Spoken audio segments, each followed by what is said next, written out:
Pemerintah Kabupaten Badung mewacanakan pembangunan trotoar di kawasan pariwisata Kuta Utara. Program trotoarisasi guna memberikan kenyamanan bagi wisatawan.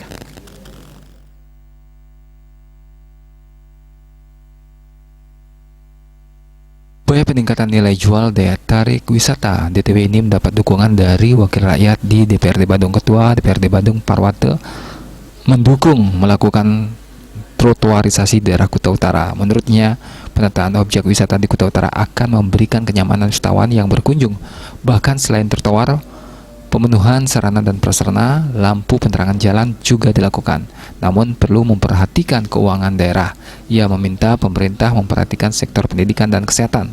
Kedua sektor ini harus mendapat prioritas karena menyangkut masyarakat.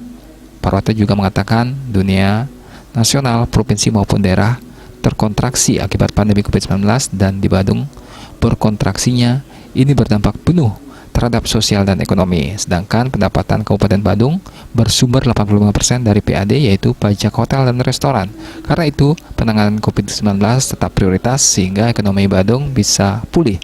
Dalam penanganan wabah COVID-19, Pemkab Badung selalu bersinergi dengan pemerintah pusat, pemerintah provinsi, beserta TNI Polri. Dengan sinergitas yang baik dan dukungan masyarakat, penanganan COVID-19 di Badung berjalan dengan baik dan maksimal sehingga penyebarannya dapat ditekan dan melandai. Parwate Bali Pos melaporkan.